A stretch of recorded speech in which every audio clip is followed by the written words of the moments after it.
Hi, I'm Zoe. I paid off our mortgage, every cent of it. Thought I saved the house. By morning, my husband brought another woman into our bed.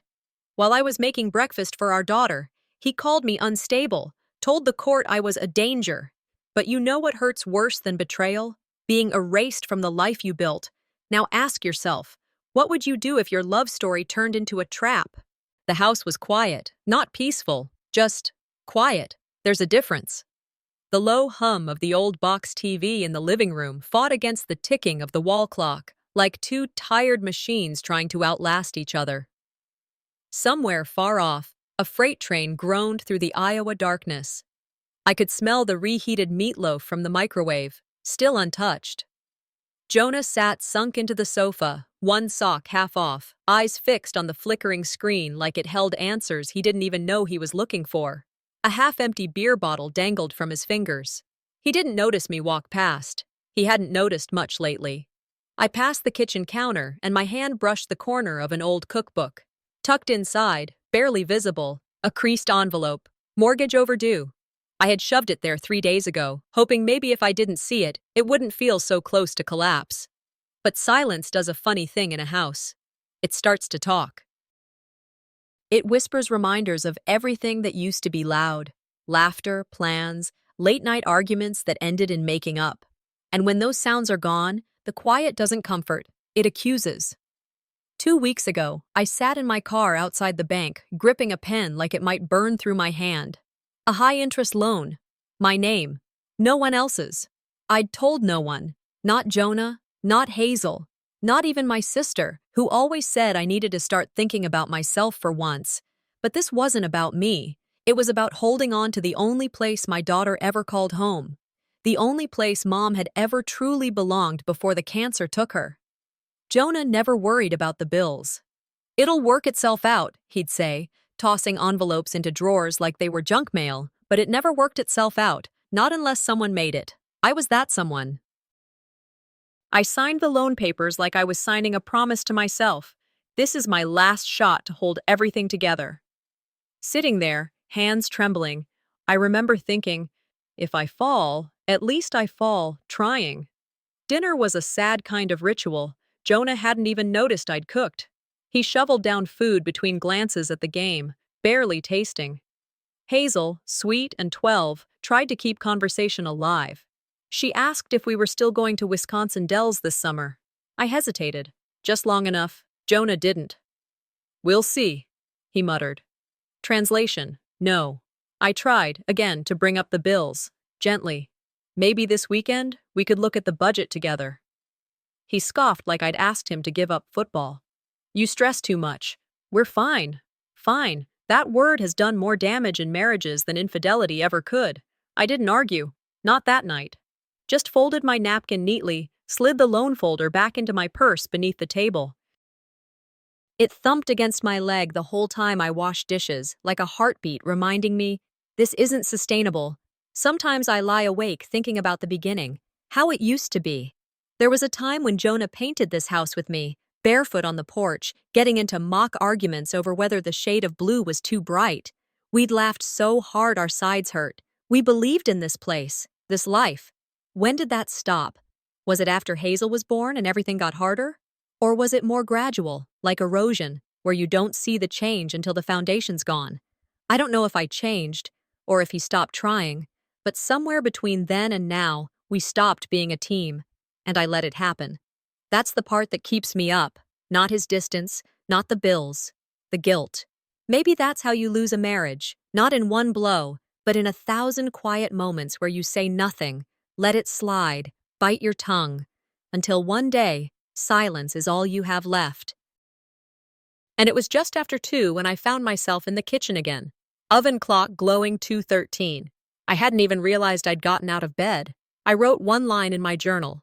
I'm drowning in the silence. I stared at it like the page might argue back, like it might offer a solution. But paper is just paper. I thought about waking Jonah, about laying it all out, the loan, the foreclosure warning, my fear.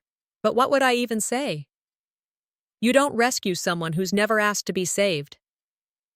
I placed the loan documents into a manila folder, walked it to the laundry room and slid it behind the stack of detergent boxes, somewhere he'd never look.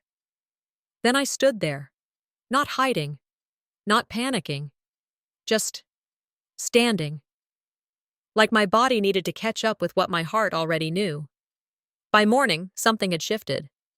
I turned over in bed and smelled perfume I didn't own. On the pillow beside mine. I woke before dawn, the air thick and still, my limbs heavy, my mind already restless. The house felt wrong, too quiet, too empty. Outside, a few birds whispered. Inside, the floorboards creaked under my feet as I walked to the kitchen. The dim early light cast long shadows I didn't trust. I saw it first. A coffee cup in the sink I never used. 2 cups now, though I made only 1. My throat tightened. I sniffed the air. A faint floral perfume lingered on my pillow. Not mine. Not something I recognized. I froze. For a moment, logic fought denial. Maybe someone spilled detergent. Maybe it clung from the laundromat. But I'd done laundry yesterday. No reason for a foreign scent inside my own sheets. I moved slowly, room to room. Heart pounding, every step soft. In the bathroom trash, I found a tissue stained with lipstick. Rose-pink smudge at one end.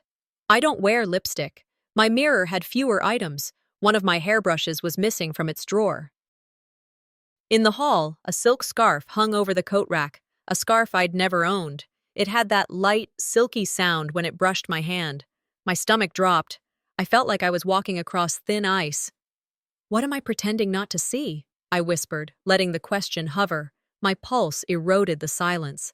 Jonah padded into the kitchen in yesterday's shirt. He greeted me, casually. I forced calm. "Jonah, was someone here?" He blinked. "Maybe Hazel's friend came by, left that other cup." I shook my head. "Hazel's at her friend's house. We agreed she'd stay overnight." His eyes shifted. He tried to laugh it off. "You worry too much, Zoe." His voice clipped. I watched him. I didn't cry. I didn't scream. I just watched. I thought back, 5 years ago, when Jonah lost that job. I picked up double shifts at the diner, told Hazel Daddy was doing remote work when he slept in office chairs. I held his pride more than he ever held mine. I became the fixed support beneath storms he barely noticed. I defended him time and again, even when I was cracked. Now, hearing that perfume, seeing that scarf, they weren't gestures, they were declarations. I realized I gave him the benefit of every doubt, even now, but the version of him I waited for never returned. In Jonah's gym bag, because I looked, I found the proof. A bottle of perfume in its box. A small note tied with red string. "Thanks for last night. T." My knees felt weak. Hands cold. I read it twice. I folded it and placed it beside his coffee mug. The ritual quiet made it louder than any fight. I left that note there not as accusation, just as evidence. Something he couldn't deny in daylight. The house held its breath, and I knew everything changed. I came back from the grocery store with bags digging into my hands and a knot tightening in my chest.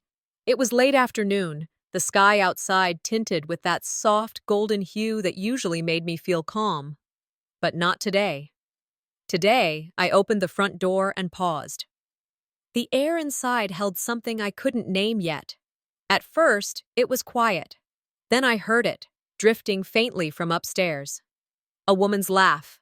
Not a giggle, not a slip of sound. It was full, confident, warm like it belonged here. I stopped mid-step. My foot hung in the air halfway up the stairs, heart racing. I didn't move. I didn't breathe. Laughter's honest, I thought. You can fake kindness, fake tears.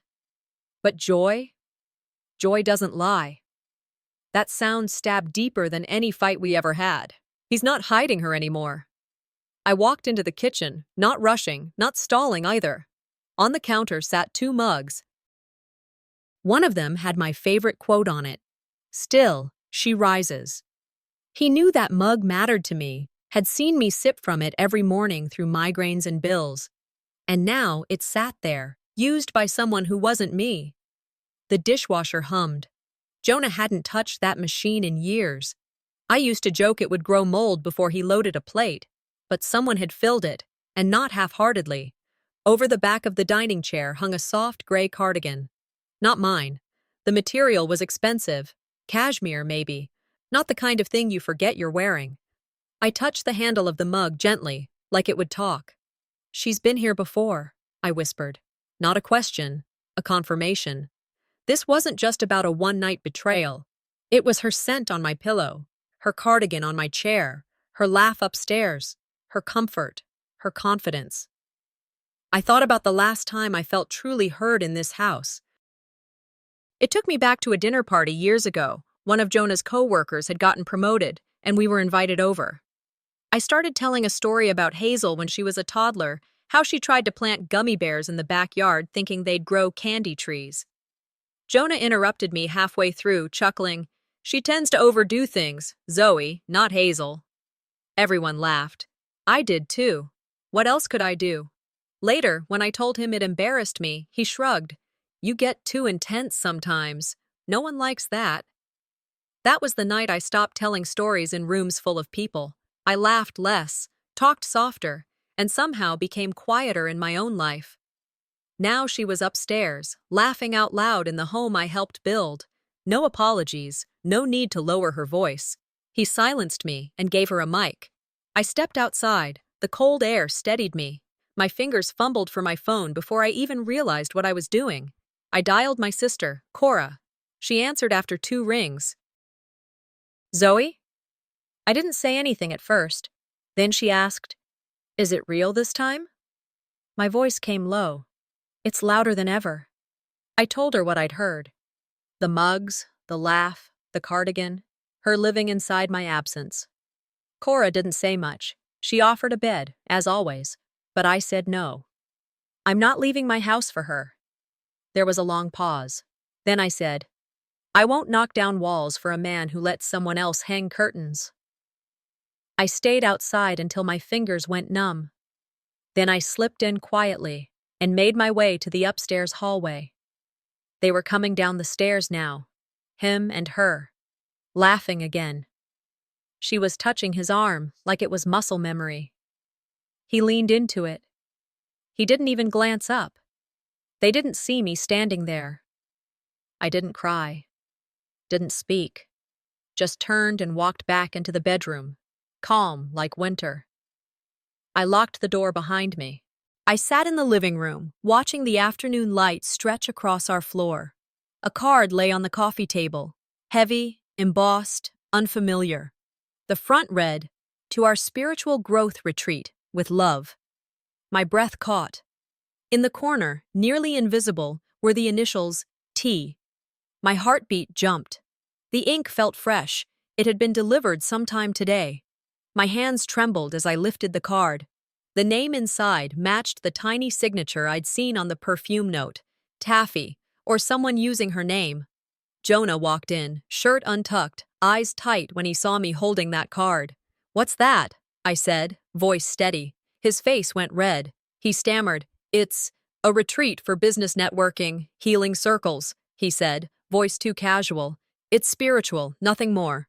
His words sounded hollow. I held the card out. "Why is her name here, Jonah?"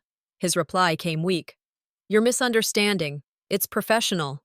I watched him swallow words. Humiliation washed over me, not just for this card, but for every moment I'd told myself I was wrong to suspect. He forced me to swallow doubt I never asked for. Later, after I left his side for a meeting across town, I returned to a house that had already shifted. Living room throw pillows rearranged. Not casually, but with care. Someone sat there, someone shaped the space. On the coffee table sat Taffy's journal, slim, red-bound, and her handwriting scrawled across margins. She'd been here, when I wasn't. The thermostat was colder than I liked. The air chilled my bones. I remembered what little heat this house once held. Now someone controlled temperature like territory. Jonah offered a flimsy excuse. For her comfort. I closed my eyes. That wasn't comfort. That was claiming. When someone moves your furniture, they move your boundaries. I remembered birthdays I skipped so we could repair siding. I remembered parties he praised me at. "She's the backbone of this home," he'd say. Guests would nod. I'd smile. But how many of those bones had splintered long ago? I thought back to the first time I accepted that praise. I said, "It's just what I do." It wasn't humility. It was habit. I'd trained myself to be invisible behind doing, fixing walls, paying bills, keeping peace. Then I found the schedule she left. A sticky note in his handwriting. Quiet time. 2 hours. Tea alone. I found additions to the grocery list, her preferences written in his script beneath mine. The list I thought I controlled was overwritten. I erased her lines. Milk, bread, eggs became milk, eggs, chamomile tea, lavender cookies. I stared at it as though I could scrub away betrayal. Control is built slower than betrayal. That night, Jonah and Taffy sat at dinner in the living room. Their laughter bounced off walls I used to call ours. I made my own plate, took it upstairs. I ate alone in the kitchen, my own footsteps harsh on the hardwood. Their voices drifted up the stairs. I stopped at the hallway door. I looked down the hall toward our bedroom. The shadows played tricks. I wanted to reach out, but I refused. I didn't let feelings fool me. Then I closed the door, turned the lock. I woke before dawn, light still faint through the blinds. I carried a notepad to the kitchen and sat at the table, pen poised. The list I'd written yesterday glared at me, things I've let slide. Every item was a memory I'd buried. My hands trembled slightly as I sipped water. The house smelled like yesterday's coffee, or his afterthoughts. Jonah drifted in, rubbing sleep from his eyes, expecting his usual cup. I didn't move. I looked at him. I inhaled. And then I spoke. Voice calm but heavy. This house runs on my silence. But not anymore. I saw confusion in his eyes, then annoyance. He began to speak, but I raised a hand. I listened. Now it's your turn. I placed the card, the mugs, the scarf, the shifted furniture, all of it, on the table between us. She's in my space. I'm still in yours. That ends now. He opened his mouth, closed it. I watched pain flare in his face. He said, "You're blowing this out of proportion." I shook my head. No. I see what's been rewritten while I stayed silent. His jaw tightened, but I held on to my calm. Later, I made my way to the basement.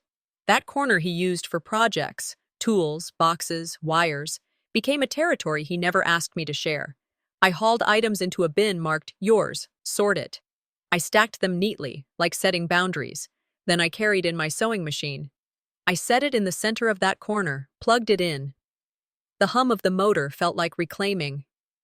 I remembered the day I sewed Hazel's first costume, how I hadn't slept, how Jonah watched television in ease. Tonight I sat and ran fabric through the needles, hearing the echo of threads pulling taut. I whispered, "I don't need a guest pass to exist in my home." I moved to the fridge. The calendar hung there. Someone had penciled tea check-in for multiple evenings. I erased it. Under it, I wrote Hazel's science fair date in sharp crimson letters.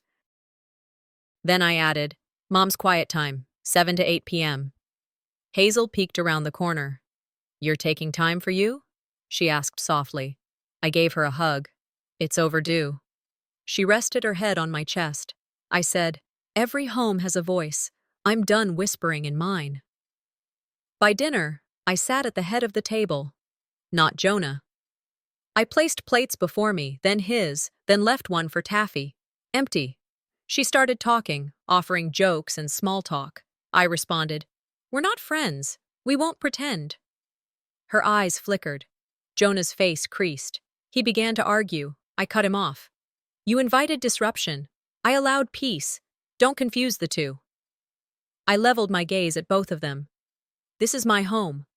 My name's on the mortgage. This is not a democracy. It's survival. And I've survived worse than awkward dinners. They fell silent. Hazel tucked her chin. I looked at her and offered a tight, real smile. That night, I stepped onto the porch, the breeze carrying hints of summer gardenias, my mother's favorite. I opened my journal for the first time in months, point blank, the first real day. I breathed deep and looked toward the lit windows of the living room, where laughter probably echoed. I stood, chest heavy but clear, and I whispered, "Let it rain." I walked into the community center feeling a tug of loneliness in my bones. Quilting Circle was always my sanctuary, but today no one met my eyes. The chatter died when I entered. I knew why. Margot came forward, voice low. Zoe, people are talking. Your name's been in every sermon, in every Sunday prayer. She paused, looked away. Jonah and Taffy, they're telling stories now. They'd painted me as unstable, whispered controlling, thrown the word vindictive like a stone. I nodded, swallowed bitterness, thanked Margot, then walked out slowly. Inside me, I thought, they needed me silent. Now they need me gone. Hazel got home with her backpack dragging. She looked smaller. A PTA mom cornered her in the hallway after class. She asked if her mother was okay. A classmate sneered. My mom says your mom will make your dad send you away. Hazel's lips wobbled. She looked at me and whispered, Are you breaking the family? My heart stopped. I held her tight, and only after she slept did I let myself cry. I tried to shield her, but silence has sharp edges too. In shame's shadow, I drafted a letter to the church board. I laid out finances, retreat receipts, journal entries, fact by fact. No pleas for pity, only truth. I left it on the pastor's desk, signed Zoe McAllister, not Mrs. Emmons, not wife, myself. I began recording every insult, every small betrayal. I bookmarked legal blogs. I told myself, build a fortress not from fear, but from pattern, from memory. That afternoon at the supermarket, a woman I recognized, neighbor, smiled and said, You know, some people are doing the best they can. I didn't hesitate. I met her smile with clarity. My best isn't up for speculation, I said. I stepped away and picked a bouquet of sunflowers, the same flowers I asked Jonah for years ago but never got. The cashier commented, Beautiful choice, I nodded. They remind me to stand tall. I walked out differently. Same person, heavier with resolve. That night, I folded laundry in the dim lamplight. Footsteps pounded the hardwood. Jonah slammed the front door in anger. Taffy followed, muttering, She won't make it through this. The words echoed like a challenge, not a threat. I took a slow breath. Calm in the storm. I whispered, That wasn't a threat. That was permission. I invited them both into the living room. My voice was quiet, calm, cold, precise. Jonah, Taffy, come here. They looked at each other, hesitant. I stood in front of them, suitcase of evidence in hand, financial statements, receipts from that retreat, photographs of items in our home I'd caught in her handwriting. I laid them across the coffee table. My gaze didn't waver. Pack up. Leave. This house is mine. Jonah reddened. He spat. This is our home. I inhaled fully, answered. Your occupancy permit expired the day you embraced betrayal. The words hung heavy. Silence cracked the space. For the first time, I watched them reeling under the weight of what I'd hidden so long. Taffy scrambled. Her arms shoved clothing into a bag. She glared at me. Jonah stood stiff, each movement sharp. Hazel's door creaked, and I turned fast. She peered down the hall, her eyes wide. I whispered, Stay in your room. This has nothing to do with you. Taffy shoved a framed photo back into its frame and slammed it into her bag. Jonah caught it. His face crumpled. I said nothing. I just stood there, naming in silence everything I once swallowed for him. I moved to the kitchen. I sat at the head of our table. I picked up pen and paper. I wrote one line. I never asked for gratitude, just honesty. Then I placed our house key on the table in plain view. My hand lingered above it. He saw me walk past them into the bedroom.